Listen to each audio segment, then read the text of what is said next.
My next guest is as infamous for her matchmaking abilities as she has been for her association with the Mersey beat scene. We first met back in 1983, a time I remember very little about. Fortunately, somebody recorded it on tape.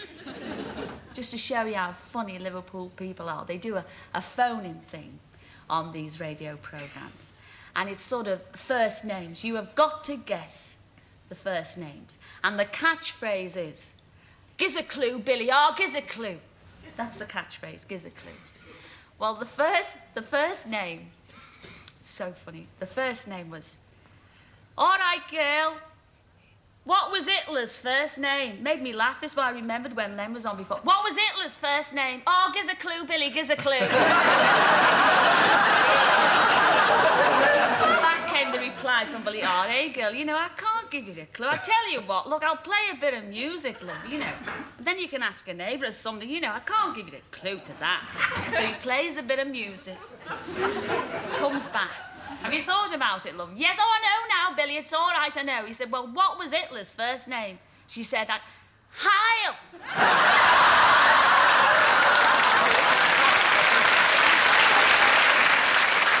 Ladies and gentlemen, please welcome Cilla Black.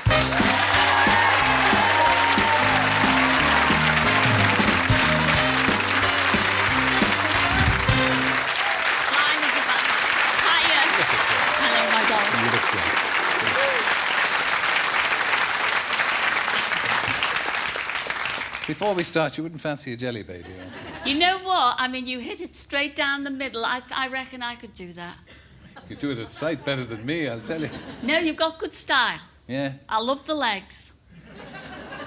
You've got good movement there. You want to see me when I'm rested? I want to see you when you're undressed. You see, they said that you turned into a shameless hussy. I have. Well, I am. I'm living dangerously now in the old age. Yes, I am. I blame all those bellies you're knocking around with. That O'Grady fella. Well, it is. It's savage. He's got me like this. Now, of course, he's left you in the lurch now. He's become a real goody-goody, hasn't he? With He the has. show and all. He goes to bed at 9 o'clock at night. And, Yeah, and he's- you're left on your own in the clubs and the Well, lap I'm not dancing. on my own. I'm never on my No. own, Terry. No, but I mean, it's true, because he died twice, didn't he? He did in the ambulance. That's what really happened to him. I never knew gosh. He had that very big heart attack. He died. They had to bring him back to life twice in the ambulance. And since then, he's a changed man. He had to give up smoking, which he goes for a quick fag.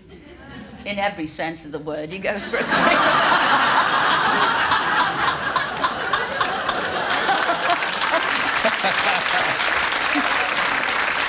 But he doesn't drink the hard stuff. He'll have red wine, because apparently red wine's good for you, isn't it? Yeah, but it stops you going deaf, apparently. He's lovely. I mean, you know, what is that not to like about Paul O'Grady? We're desperately trying to work with each other at the minute, but I mean, he works every hour that God sends him on that daytime show. Now, do you remember that excerpt that you saw? Yes, I do. Is it nice to look at that again? It is fabulous, and you know, I've never really thanked you really from the bottom of my heart, but it was because of that show that I got a surprise and blind date, and it was because Terry allowed me, gave me literally my head on that show. Really was great. Oh, come on, it's not me, it's you. No, but I mean, you gave me the platform to do it. It was great. And you took it, and then you went on to surprise. Yes, I did. I did that for 20 years, and then I did Blind Date for 18. Not a lot of people know that. Now, when you returned to talk to me in 1991, Yes. when I was a bit older, but not much, So was I. like 8 years, you told me a little about how embarrassing you found the swinging 60s. Remember that? Do you remember much about the 60s? Or does it all seem... I mean, did you indulge in the drugs and the booze? Well, they say that if you can remember the 60s, you really weren't there. But no, I didn't indulge. Once I did. And I did indulge once in my flat. I was there in Regent's Park. And we were having a bit of dinner, and a friend of ours came over. And I was in the middle of rehearsing Little Red Riding Hood. You know, it was the Sunday. A strange thing. And they said, why don't you try it? It was the most foolish and silly thing I ever did, because I didn't smoke anyway. And I wouldn't advocate smoking drugs or taking drugs in a way. But it was the 60s, 1966. I thought, well, I'll have a bash. And the stupid thing I did, I actually went into the bathroom to turn on in my own house. I mean, you know. Then I came out. I know, it's silly, because that's what they all used to do at parties. There was never anyone to talk to at parties in the 60s. They were all in the bathroom passing the cigarette round. But I tried it like everything. I didn't like it. It made me sick. And I don't advise anybody to do it. Very silly. Yeah. And you shouldn't have said that now. I'm so embarrassed, because my lads at home are watching this. And they're going to think, me mother turned on.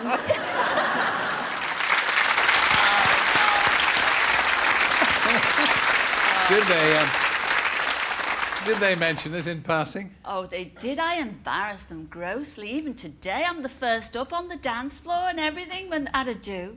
I love dancing. I love making a show of myself. But it is the way to embarrass your children, isn't it? It is, yeah. My children always accuse me of dancing like Des O'Connor. Well, Des is lovely. Oh, I was with him the other day. I was with Des the other day, and I know I shouldn't laugh. And it's true, I hope I'm not talking out of school, but I am. You can edit this out, we're all mates together. I said, how are you, Des? He said, well, I'm just recovering from an hernia operation. I said, well, is that an old age thing? He said, no. I said, well, how did you get that? He said, I got it through lifting the baby up. I said, well, it's no sympathy for you, it's your own fault. OK, now look, we're going to take a break. But I'll be back to see if I can prize a word or two out of Cilla. I know she's only hanging on for a glimpse of Jeremy Irons, so compose yourself. We'll be back in a minute.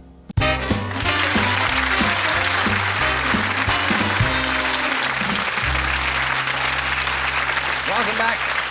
Wogan now and then. You're in good company. With me is the former majesty of matchmaking, Cilla Black. Now, Blind Date was a Saturday evening highlight for so many of us. I mean, it was like Morecambe and Wise, really. You couldn't miss it. Do you miss it?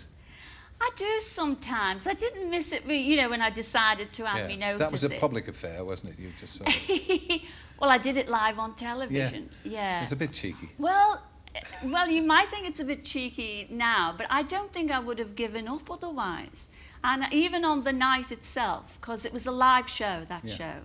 And I said to Robert, my son who was in the audience, I said, look, if I don't do this in the first 10 minutes, I'm not going to do it at all. And really up until the red light and my opening music, you know, the Blind Date music, I wasn't sure whether I was going to jack it in or not. What people were forgetting, you know, even though I was going out doing the shows, and I loved it on the floor. It's all the tap beforehand that you don't enjoy. And the problems beforehand, you've got to remember, for every one of those shows, apart from the last year. I mean, Bobby used to be sitting in the dressing room, and I just couldn't handle the fact that he wasn't there anymore. And so it was an accumulation of a lot of things. I thought it came, you know, then they were trying to change the format, and it was an accumulation of the whole thing. What about television now, since you've withdrawn a little bit from the Saturday night? Do you like the way Saturday night television has gone? All those reality shows? Well, I mean, that's we're not going to lose reality shows. That's the way. I mean, really, Blind Date and Surprise Surprise was kind of reality in the way that we never use stars. We all use the members of the public. So reality television is here to stay. And it's moved on, you know, it's moved on from the old days of Blind Date and Surprise Surprise. So what do I think of it? Well, I love the X Factor. I like that because I love Simon Cowell, and I love the way, you know, he gives opportunities to people, whereas before wouldn't have that opportunity. You know, where are these people going to find? You know, it's killed variety, both on and off television. So this is, if anybody wants to be famous, you know, Simon Cowell's your man. So I can't knock that at all. Whether see, a lot of us, if you were to ask your audience here today, I'm sure they would prefer the good old days of the Wogan show and shows like Surprise Surprise. Am I right? Yes. There you go. But those days are gone. And jelly babies. I just thought I'd throw him a few jelly babies. But I mean, it's whether you like it or not, it's whether you think it's progress or not. But we still have fabulous shows like Strictly Come Dancing. Of course. And of course, you know, that ice show was absolutely amazing. Tell me, would you, I mean, I'm sure, like myself and anybody else who sticks their head above the parapet, you've been invited, presumably, to go in the jungle and... Yes, I have. Yeah. And I'm on Strictly Come Dancing. And, yeah, well, Not on ice yet. Would you do Strictly Come Dancing? No. Would you go into the jungle like hard work. with the worms and all the... No, absolutely not. No. I'm terrified of spiders, and I love Paul McKenna, and I know he could cure me of my fear of spiders, but it's that idea of actually... I mean, I'm itching at the thought of it. The idea you've got to confront it. No, I could not do it. No amount of money could... not even if you were in there with me, Terry. Oh, come on. Let's do it together. No. If we did it, at least they'd be able to tell us apart, unlike Ant and Dec. Now, it's just been announced you'll be president of Cancer Research. Yeah, well, it's Friends of Cancer Research United. I'm so excited about this because it's really got a lot of people involved that donate fortunes. So what we're launching this month actually is Friends of Cancer Research United, of which we'll have several events throughout the year, really thanking all those people. And there will be not only the bigwigs that donate millions of all their cash, but people, ordinary people. That's what Friends of Cancer Research United is all about. And my first gig at this thing is in September, throwing a ball for all these fabulous people as well, just to show our appreciation of all their efforts. Because 1 in 3 people get cancer at some stage or other in their lives. Quite frightening. Well, look, we wish you all the very best with that, of Thank course. you. Everybody will applaud that. Thank you.